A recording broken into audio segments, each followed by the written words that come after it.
For those of us who are connected to Father Heart Ministries, we feel that we owe a great debt to a man called Jack Winter, who brought this revelation of Father loving us as his children and us entering into an inner relationship with him as child to Father. Jack travelled the world. His passion was to see people made whole, and he discovered in this revelation of the Father that it was the love of God the Father that actually created wholeness within a person's heart. And so we trace our legacy back to Jack, and we are so grateful to all that he brought us. And it's my privilege to have Jack's wife Dorothy with me. She will be talking about the legacy that they've left. She will be talking about her memories of ministering together and the faithfulness of the Lord right up to this day.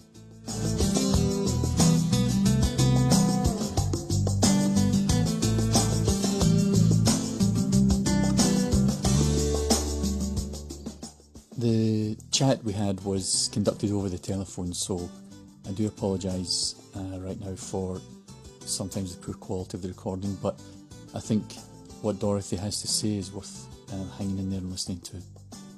She'll be coming up in just a moment. Don't go away. Well, how are you? I'm fine, thank you. How are you? I'm very good, thank you. I've been looking forward to this chat with you. That's nice.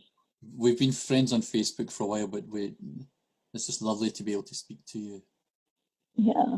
Are you in New Zealand? Do you live in New Zealand? Or, no, I live in Scotland, Dorothy. Oh, you live in Scotland. Okay. Yeah, I'm one of those who are spread out across the world. Is the connection all right? The connection is fine. I can hear you. Oh, that's good. That's good. I just wanted to chat because, we've heard so much about Jack from James and Denise, but I wanted to actually, I wanted to hear more about you rather than just stories about Jack. It's hard for me to know what to say. Yeah. Well, I mean, obviously, we've heard all these things about what Jack was like, but, and it was a bit extraordinary, but you must be a bit of an extraordinary woman to have walked that path with him. Well, we were married in 1955, so that's 65 years ago. Wow. When we were married, we were at Bethany Fellowship, the Bible training school in Minneapolis. Sure. Wow. And we went. It's a 3-year training program. We graduated from that, and then we were put on the staff of the school. Right. And we worked on staff there for until 1964. Okay. So when we launched our own ministry called Daystar Ministries. Uh-huh. And that's the ministry that James and Denise were part of for a while in the States. Yeah, they travelled over to the States at the end of the 70s, didn't they? Yes, they did. It was in probably about 1977 or 78. Okay. Wow. And we had met them at Orama in New Zealand. Yeah. Were you guys happened. Ministering there, or? I'm sorry? Were you and Jack ministering there? Yes, Jack was there. They had some kind of a conference or meetings, and they had asked Jack to come to be a speaker there. Wow. That's where we met James and Denise. They were, I can't remember, I think they were either part of the staff there or just part of the meeting. I can't remember now. Yeah. And I think because of that connection, they felt a real connection to us at that point. Yeah. I think it was 1977. And so later they decided to move. We had a ministry center in Indiana, near Indianapolis, Indiana. And that's where they first came, you know. By that time, we had been from 1964 to 1977. We'd been ministering mostly in the United States, but also Jack had gone to several other countries. He had been part of. He wasn't a part of it, but he had been asked by YWAM to go to some of their schools and minister to the students. Wow! Did you travel with them, Dorothy? I did, not all the time, but I did quite a bit of the time. Yeah. At first, I didn't want to go because we had 3 small children. Right. But when they got older, you know, when they were in high school and college, then I felt more free to travel with him. And so I went, to Europe and New Zealand, Australia, and other places in the world, and also in the U.S. and Canada. Yeah. So you were saying that you married in 55. Is that when you met? Did you meet at the Bible school or somewhere else? Well, we met in college, St. Olaf College in Northfield, Minnesota. It's a Lutheran liberal arts college. And Jack was in they had a pre-seminary major kind of thing. And so he was a pre-sem student planning to go on to seminary and become a minister. Yeah.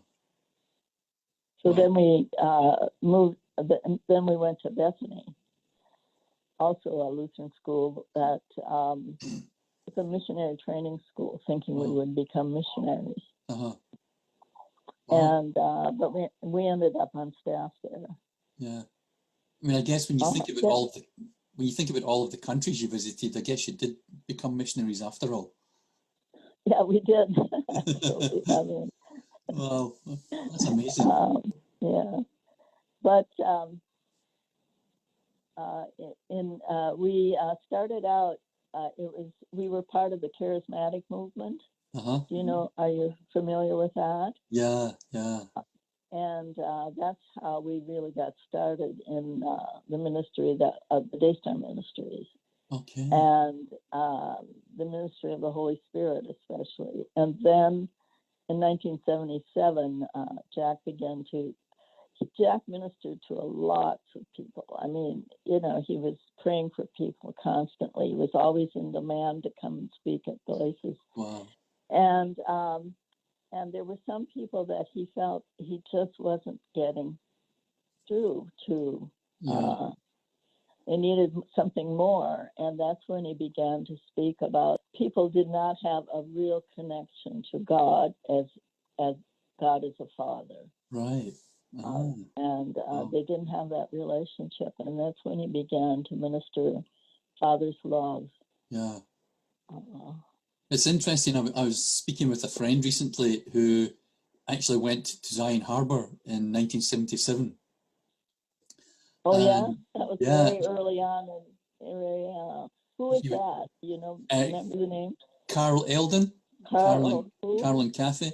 He had split up from Kathy, and he'd actually gone to Zion Harbour because Kathy had taken the kids there to a weekend camp or something, and he was intending to break the family up, but he went into one of the meetings and somehow Jack got to speaking to him and asked him to tell him about his dad, and Carl says he just broke down crying, and he didn't break up the family.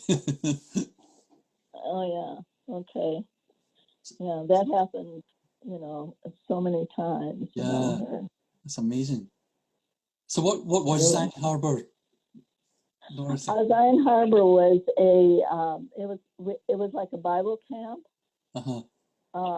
It was on a lake in northern Minnesota called Leech Lake, and it had facilities for.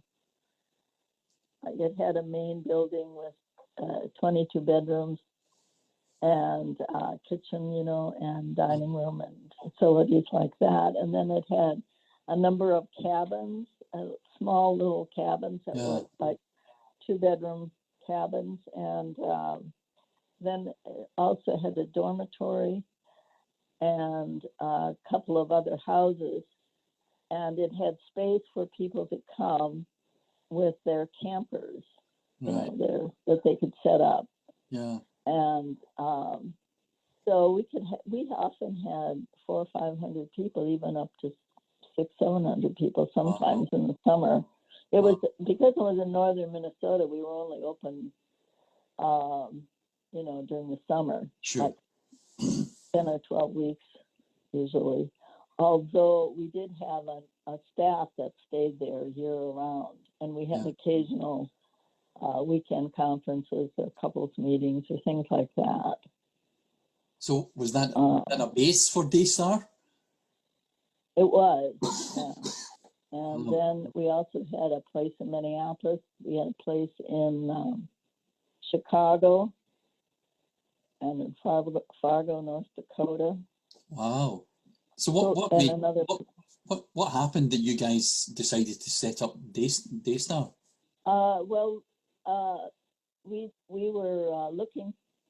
Jack and I were looking for a place in Minneapolis because Jack had become, in the charismatic movement, there were churches that were having meetings all the time, and they were looking for someone, and Jack was, always in demand. And we were also at Bethany, on the staff at Bethany. Sure. And it was like we couldn't do both. We had to make a choice which way we were going to go. So we felt we should open our own ministry. So that's where we decided to look for a place in Minneapolis. And we found this building that had been like a nursing home. Yeah. A building that had like 23 bedrooms and in all the facilities of a nursing home. But it was for sale. And so even without any money or anything, we decided to put a bid in to buy it.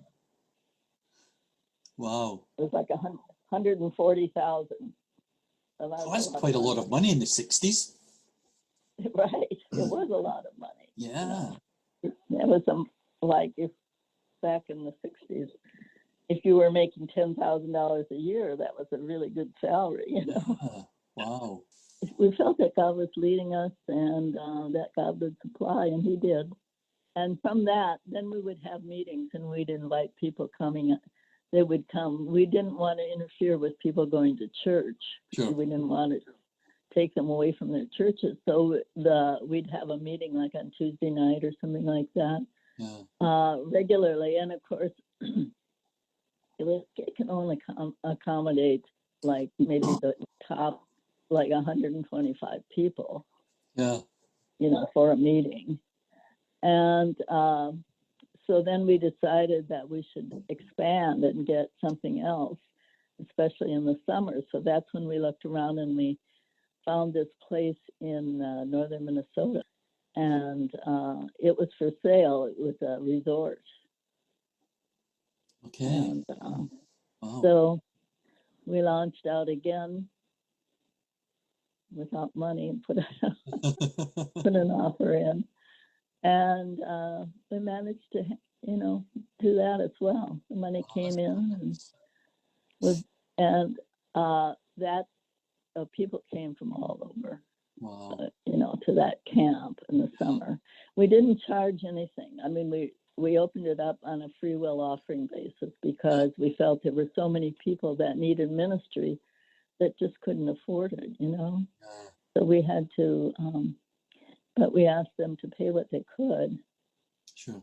And we managed to keep it going. That's amazing. Right. We had a wonderful staff there. The people were, we couldn't ask for better people, But I love that as well of just saying what you can afford. It's so different from a lot of things that you see in the Christian world around finance. Right, exactly. But Jack, he had read about, I can't remember the name now, but the somebody from England whose ministry he also had used that model, where he felt that if God was leading him, God would supply. And so that's where we got the idea that if God is really leading us, then God will take care of us, know. There must have been a few tense moments, though. Oh, yeah, there always were. Wow. That's for sure. But, you just don't quit because there are hard times, Yeah. So that's, and I have to say, God was faithful. We never got to the place where we didn't have food or shelter or something to share, Yeah, that's amazing. That's wonderful. So when Jack came home and said to you that, he felt that people needed to know the Father more, and he would start praying for them by embracing them, and how did that sound to you when he came in, when he was saying all of that? Sorry, when Jack, came home and said people need to have a more of a relationship with the Father, and he was speaking about praying for them by putting his arms around them. How did you see that happening? Well, I agreed with him. This is a need that people had. They had to feel something, and I think he felt like he was imparting the Father's love to them, and the response we had from people was like the one you said about Carl, who just broke down and cried, and that happened again and again. Wow. And I think the incredible thing is that's still the model we use in Father Heart Ministries. We still use that model of embracing people and praying that our arms would become the Father's arms, We still do that. Wow. And people really felt it. And we had people, some of them were ready to commit suicide. There are others who were, addicted to drugs or alcohol or sex or whatever. Yeah. That a lot of people had just crossed off as far as trying to minister to them. That responded. That's incredible. Yeah. That's incredible. Wow. I think that, in the Christian church, that one thing that's emphasized so much is obedience. Sure. But I think that it's more, people need to know a relationship. If they don't have a relationship with God, an internal relationship. Yeah.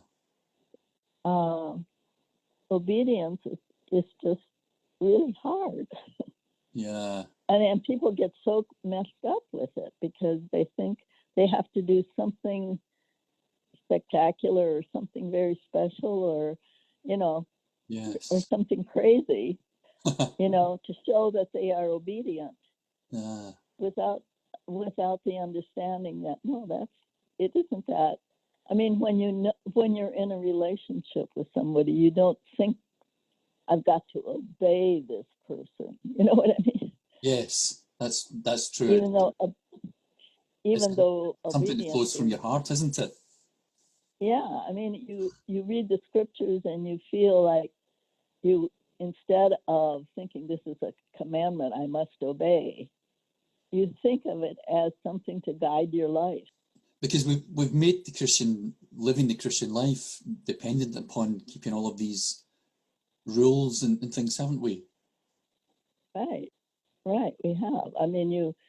You have to pray so much. You have to. There are different kinds of rules that people have to show Christian. Instead of just living your life in conformity with the kingdom of God, Was that a big focus for you and for Jack about kind of the inner relationship rather than the obedience? Yes, I think so. I mean, when we felt moved to do something, it wasn't a matter we have to do this out of obedience. Yeah. You know, it was just something that we felt internally connected. You know, Yeah. that God was leading us, and God would take care of us, and Wow. it, you know, it took away a lot of the stress. Well, and that's a thing, not just in Christian church, but in society. Stress is a massive thing, isn't it, in people's lives because they have to do things, Oh, it is. have to achieve It things. is. Yeah. Yeah. But You know. to live like that in response to an inner experience. Right. Wow. And another thing that, you know, I think that a lot of ministries and a lot of pastors and evangelists and so on, they think in terms of numbers, Yes. you know, as a sign of success, Yes. kind of thing. And Jack would say, you know, I can speak to 1,000 people and maybe 20 will respond. Yeah. You know, or maybe more than that. Maybe a lot of people will. But he said, you know, when it comes right down to it, he said, I would rather speak to a small group of people who really absorb this message and know Yeah. it'll be a lot more effective in the long run. Yeah. I've gotten to that place now, Dorothy, where I think along the same lines. Because when I was a pastor, the pressure is on you to, increase your congregation numbers, increase your finances and all of that kind of thing. And Right. and it's that that falls and that works into that whole obedience thing and stress where you're trying hard to do what's expected of you, but Right. actually feeling as though you're not succeeding. Yeah. Whereas now I'm like, if 6 people turn up and all of them respond in their hearts to what I'm saying, then that's a successful meeting. That's right. You know, um, it's like then those 6 people go out and it's exponential, and Exactly. Yes. it's in the results. You may not see them right away, but you know, if a family like the one that you mentioned was saved from being, you know, split up and Yeah. everyone going their own way, Yeah. that's, you know, just being able to keep them together and to have a sense of family, and it's going to make a difference in the world, you know? For sure. A lot more than some of our striving and Mm-hmm. self-efforts. Right. I wonder if, without realizing it, all we're doing is just empire building. Right. Yeah. And then you get into that conflict, you know, with somebody's encroaching on your territory. Yes. Yes. Yeah.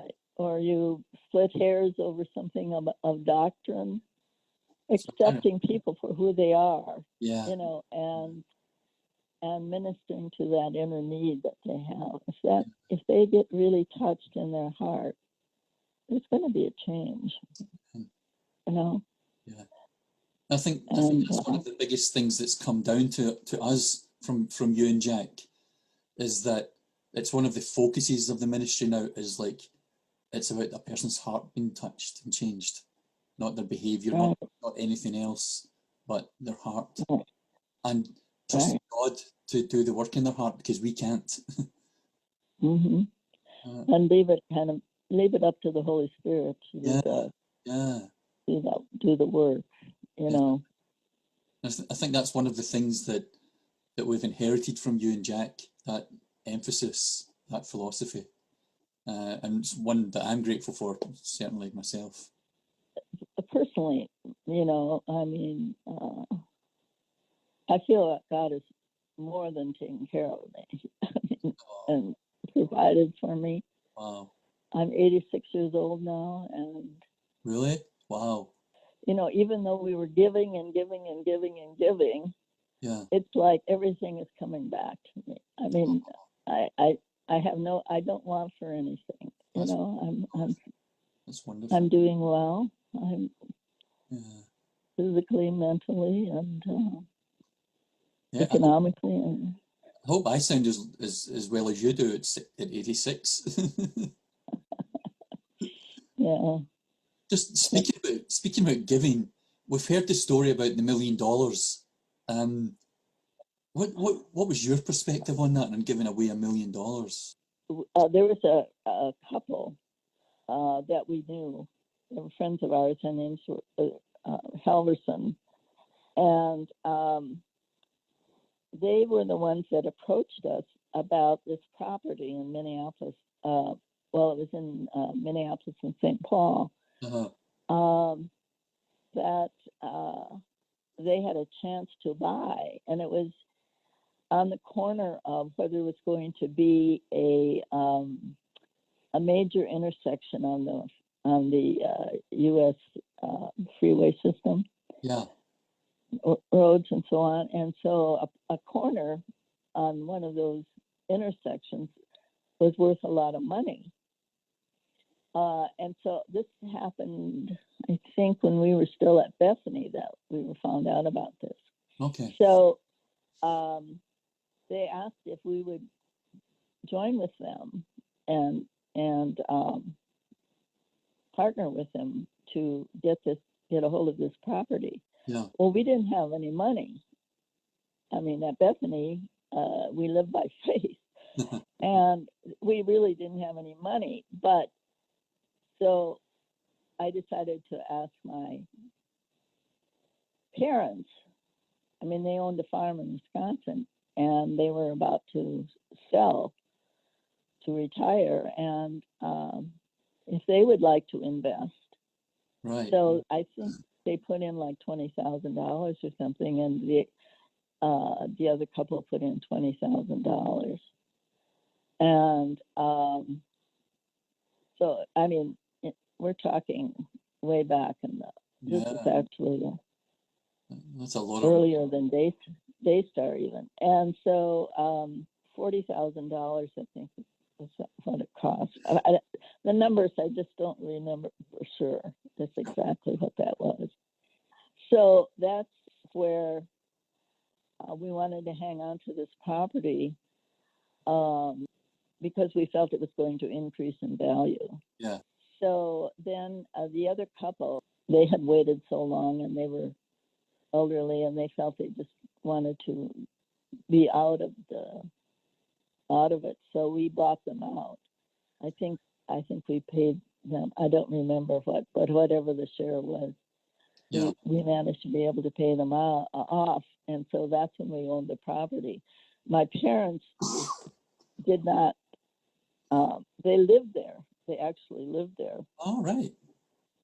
When they retired, because there was a house on the property and a barn, and it was rural, but I mean it was no longer a working farm. It was yes. But they did live there for a few years, and we kept it then. And then when Jack heard that YWAM needed money to build a school in Hawaii, he decided that the thing to do would be to deed the property, which at the time he felt was worth $1 million. Yeah. That's when he decided we need to deed this over to YWAM, which we did. Right. Wow. And that was the end of it as far as our involvement in that property is concerned. But I think YWAM used that as collateral to get some loans for their property in Hawaii. Right. So that's different from the version I've heard. Right. I mean, that's basically what it was. Yeah. Oh, that's amazing. Wow. Yeah. I mean, Um, that must have been a big decision for you to just hand over that property after so long. well, yes, except that when we initially bought it, we did not consider it ours. Okay. You know what I mean? Yeah. It was it was always God's. Wow. You know what I mean? It always belonged to God. It didn't belong to us. So Yeah. it was not hard for me at all Wow. to see that property being used, Yeah, that's for awesome. kingdom purposes. I mean, it was just like miraculous to me that we could do that. Yeah. That's wonderful, Dorothy. But I never thought of it as something that we ourselves would profit from. Sure. Wow. So even when you put that money into it, you felt this was something of the Lord. That's right, Uh-huh. And my parents were very gracious, and they felt the same way. It was not like they felt. I mean, of course, they had passed on by the time Sure. we let it go. But wow, um, I mean, it's even though it's a different from the story I've heard, it's still an incredible story of faith and faithfulness too. So it's not like we somehow sacrificed. Yeah. I never thought of it as a sacrifice, really. I thought of it as a privilege. Wow, that is the humility in that, Dorothy, is incredible. I think there's a lesson there for all of us in holding lightly to things. I never felt we suffered loss or anything like that, because of it. So was that a general principle that you had in your life together with Jack, and just holding everything loosely and lightly? Well, yes. I mean, not that we hardly ever had anything. So, when people sacrifice to give to us, for properties or whatever, it wasn't ours. It was never ours. Jack's idea was he would give whatever he could, whenever he could, and so that's what he did. Whether but I mean, we put three children through college. When we moved to California, we were able to buy a place, and when Jack died, I sold it, and for like 4 times the amount we'd paid for it. Wow. That gave me a lot of retirement income, and our kids have prospered. We have all 3 of our children. That's wonderful. It's not like they lost out because at all. I mean, they've done extremely well for themselves. I didn't realize that you'd gone to California. When did that happen, Dorothy? We moved to California in 1995. Okay. We weren't a part of Daystar anymore because Daystar kind of ended. I always felt like Daystar was for a time and a season, but it wasn't meant to continue. Right, that's interesting. But and Jack was in ministry at the time. I mean, he went to Korea at least 40 times, and so he traveled all through Asia and South America and even Africa and the Middle East, and he had his own ministry, How did they get involved with Toronto? How did that come about? How did you guys in Toronto? Yeah, how did you guys get involved with John and Carol? Oh, well, Jack was a speaker at all of the conferences, starting in the 90s. Mike and Jack ministered to John and Carol. I don't remember how that happened or how we met them, but he was at one of their conferences when they were first starting their church in Toronto. Okay. And he ministered to them personally. Yeah. And they just took up that ministry, and what was it? And I remember hearing James talking about Jack contacting him and saying, "You have to go to Toronto." Right. Yeah. He went James is with kind that. of like, yeah, whatever. But he said Jack was insistent. You need to go to Toronto. Yeah. And I think James got not inspired, and I think he got launched into ministry himself through that. It was during the time at Toronto that you and Jack and James and Denise kind of formed Father Heart Ministries. Others who were interested. Yeah. When we went to Toronto, we met like Jack Frost. You probably have heard of Jack Frost. Yeah. I never met Jack, but I've heard of him. He has passed away too. Yeah. And there was a person from Germany and some Norwegians, and there was different ones that wanted to be a part of the ministry, and so it got like Father Heart became a ministry. Dorothy, it's been absolutely wonderful to chat with you. I've really loved hearing you and hearing your stories. People talk about revival nowadays, and it's this big thing. Do you have any thoughts on that? One of the things we've been talking about is this love that Jack started talking about in the 70s. Is this what the revival is going to look like? I think that the thing that is going to sustain people, I think there are hard times coming. And I think the thing that's going to sustain people is knowing a relationship, really knowing Father, Father God, and being able to place their trust in God. Because, people can fall away, like it talks about in the scripture. About those who receive the seed and some, scatter and don't. But it doesn't really, it's not really implanted in their souls. Yes. But I think that's when it's going to sustain people in any kind of trial or whatever, and be able, they'll be able to endure and actually thrive. So I don't look for, the kind of revival that we've seen in the past so much. I think it's going to be more quiet and inner type of thing that happens to people. That's really interesting. Yeah, I like that. Those are good words. I'll take them for myself as well. Yeah, I think so. That's that idea of what sustains us, not what excites us. So we can get excited by the big boom things happening, but what's going to sustain us during the quieter or the more difficult times. That's a great ending to our chat. Well, the bit I'm recording anyway. Okay. All right. Dorothy, it's been so lovely to speak with you. I've so enjoyed hearing you. Well, thank you. Thank you. I just want you to know I'm so grateful for the legacy that you and Jack have handed on to us, that we're able to run with today because of what you pioneered back then, because of what you saw God doing, and right. I'm so grateful and thankful to you for that. It's all God. Yeah. But He chooses people to carry it for Him sometimes. Right. Yeah, that's true.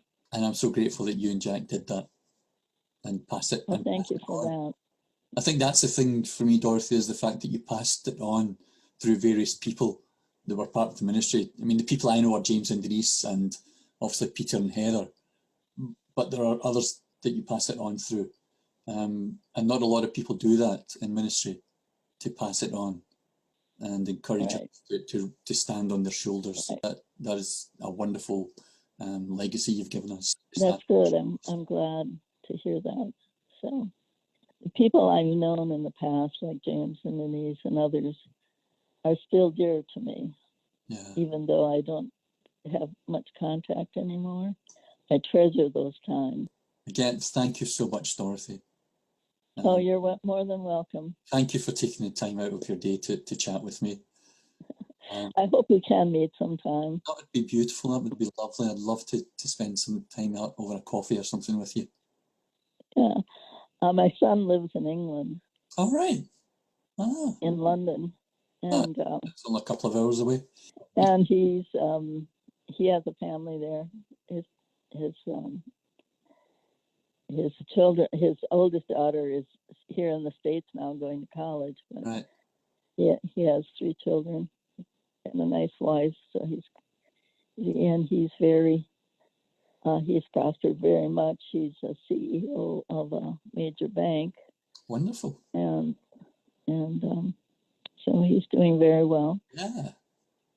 So I go to London.